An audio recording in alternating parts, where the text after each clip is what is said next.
Hei! Bună tuturor! Sunt Claudia Niță și bine ați venit sau ați revenit pe canalul meu de YouTube. Astăzi m-am gândit să realizez acest Smoky Eyes în stilul meu propriu și personal, cu culorile mele preferate. Este un look monocromatic, să spun așa, cam asta a ieșit.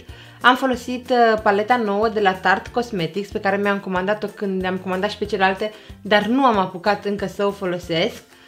Mi s-au părut culorile puțin sidefate, dar punându-mi-le acum pe ochi mi dau seama că sunt mate, doar că sunt puțin cremoase. Îmi place foarte mult ce a ieșit. Cu look-ul acesta m-aș duce oriunde, m-aș duce și la nuntă, m-aș duce și în oraș la o cină, nu știu, chiar aș ieși oriunde, bine, nu ziua. Mă refer la un eveniment. Este un look simplu de realizat, am folosit 3 culori, 3 am folosit, n-am folosit mai multe. Da, acestea fiind spuse, dacă vrei să vezi cum am realizat acest look, rămâi cu mine în continuare. În sfârșit am reușit să fac și eu acest setup. Dacă mă credeți sau nu, chiar este un lucru foarte greu. Deci, până să ajung să mă filmez, durează cam o oră jumate. Până mi-aranjez toate chestiile care le văd în jurul meu. Poate odată o să vă arăt câte chestii trebuie să fac ca să iasă ceea ce vedeți voi.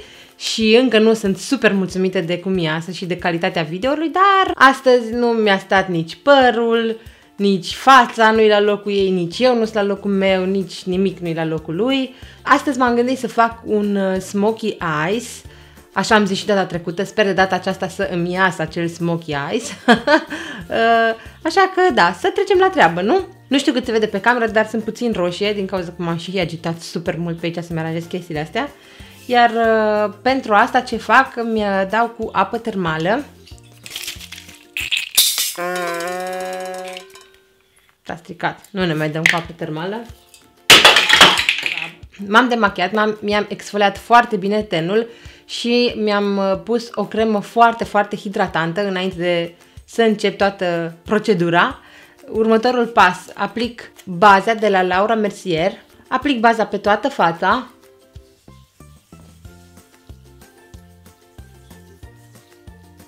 Astăzi n-am să aplic bază siliconată pentru că vreau ca tenul meu să fie mai glowy. Eu mi-aș pune cam 1,5 kg din bază din asta. Bine, după ce am terminat de aplicat această bază, aplic și fondul de ten. L-am ales pe cel de la Make Up For Ever, Matte Velvet. Am vorbit despre acest fond de ten și în top 5 cele mai faine fonduri de ten din punctul meu de vedere. Acesta are numărul 35. Cred că e o leacă mai închis, dar e ok.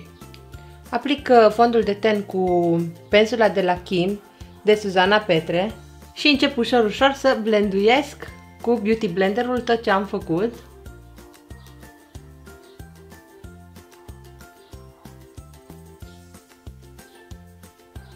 Blenduiesc foarte bine. De exemplu, acest fond de ten mi se pare că nu se aplică atât de bine cu Beauty Blenderul cât se aplică cu pensula. V-am arătat în video de săptămâna trecută că mi-am cumpărat un alt prolongwear, are numărul NW20.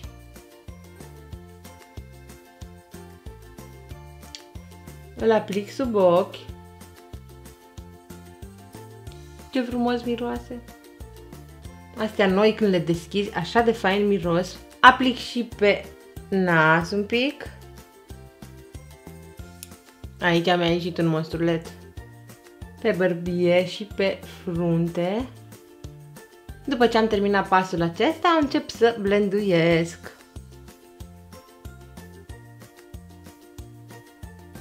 Blenduiesc totul cu mare atenție, să aveți mare grijă la nas.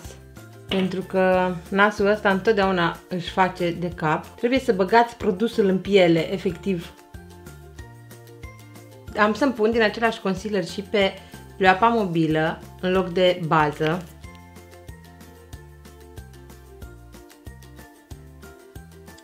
Prolongerul ăsta este o bază foarte bună. Dacă știți că nu aveți probleme să vi se strângă foarte tare produsul, atunci puteți să-l aplicați fără nicio grijă. Începem cu corecția cremoasă de la Anastasia, bineînțeles. Folosesc culoarea aceasta din mijloc. Acum am să fixez totul cu pudra de la Laura Mercier. Primul loc unde am să fixez este sub ochi.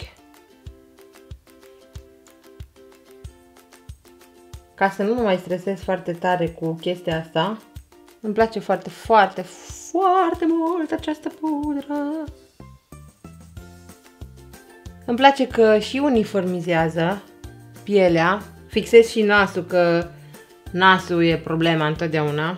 Întotdeauna am de fapt probleme cu nasul și eu și cu clientele mele. Nasul este întotdeauna o problemă. Pentru că trebuie avut o grijă specială la nas, întotdeauna, mai ales dacă sunteți genul care vă machiați în general. După ce am fixat toată fața, urmează să îmi fixez și pleoapele mobile cu aceeași pudră. Estompez un pic, că mi s-au făcut niște liniuțe aici, enervante. Și fixez toată pleoapa. Acum urmează să încep să îmi aplic culorile. Nu am folosit niciodată culorile din această paletă de la Tarte Cosmetics. Mă vedeți că tot timpul țin în mână pentru că îmi place foarte mult designul ei și mi se pare că arată foarte drăguț.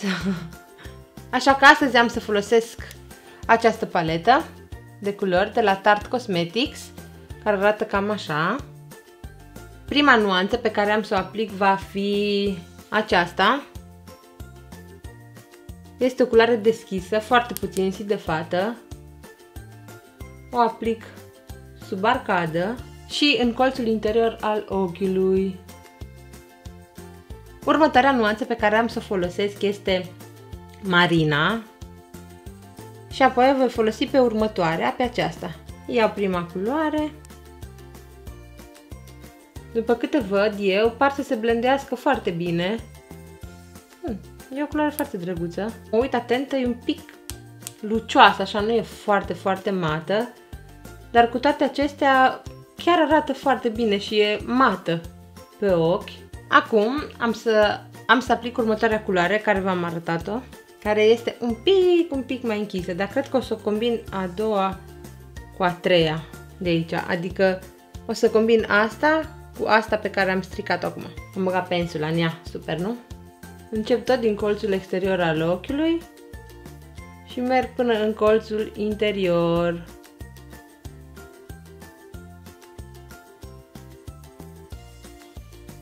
Merg exact pe zona pliului și rămân acolo, doar blenduiesc. Este mult mai intens în realitate decât se poate vedea pe cameră. Am să mai aplic puțin.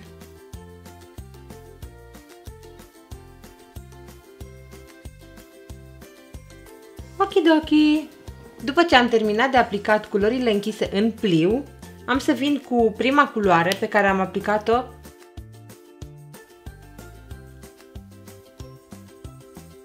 cu o pensulă plată.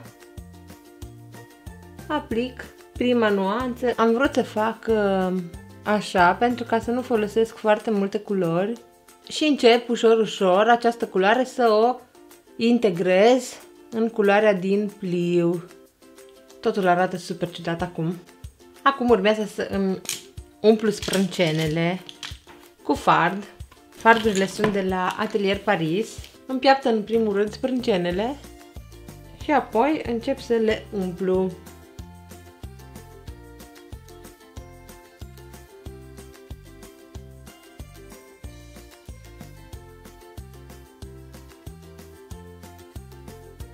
Ok, după ce am terminat de conturat sprâncenele, am să-mi rimelez genele și am să le aplic pe cele false.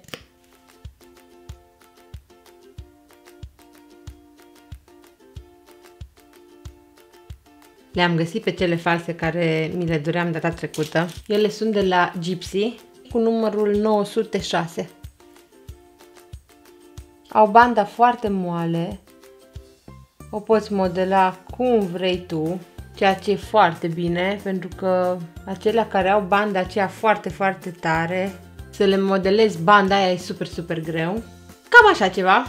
Acum am să încep să fac și partea de jos a ochilor, cu aceleași nuanțe care le-am folosit și în partea de sus.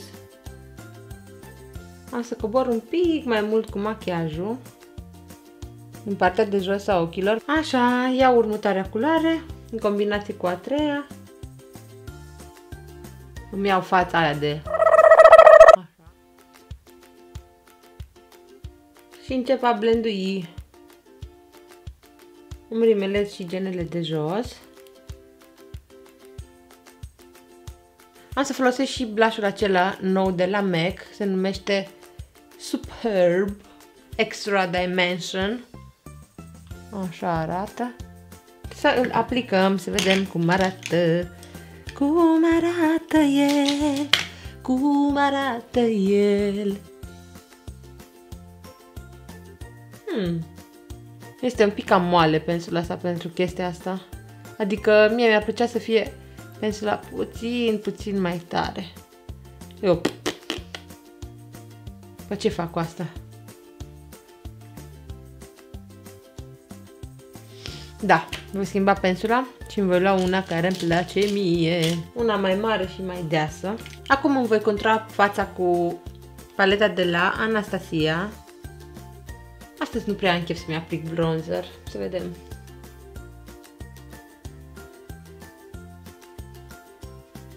Aici pare pătat, dar să știți că nu e pătat. Este doar iluminatorul care are o nuanță de bronzii așa puțin și atunci când mă mișc și se face umbră aici, de asta arată așa.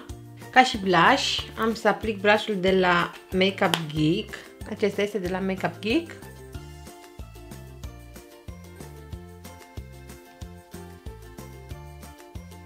Ultimul lucru pe care îl fac, aplic rujul. Folosesc astăzi paleta de la Anastasia. Probabil că am să folosesc nuanța aceasta. Aceasta în combinație cu asta. Pe centrul buzelor am mai aplicat albul din paletă pentru a-l mai deschide puțin la culoare.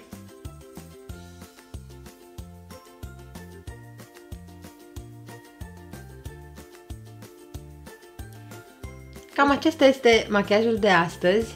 Acestea sunt marourile mele preferate și pe buze și la ochi și peste tot. Pot să spun că este un look monocromatic, așa că dacă vreți să-l recreați, puteți să-l faceți cu culorile voastre preferate. Acestea sunt culorile mele preferate pe care le-aș folosi zi și noapte. Zi și noapte le-aș folosi în continuu. Mă regăsesc foarte mult în culorile astea.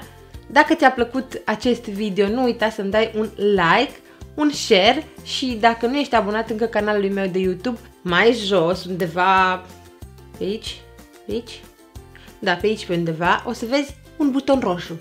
Apasă-l! Dacă ești abonat canalului meu de YouTube, lângă butonul roșu este un clopoțel. Apasă-l! Pe mine mă ajută foarte mult lucrurile acestea. Acestea fiind spuse, noi ne vedem luni cu un nou tutorial de make-up. Vă pup!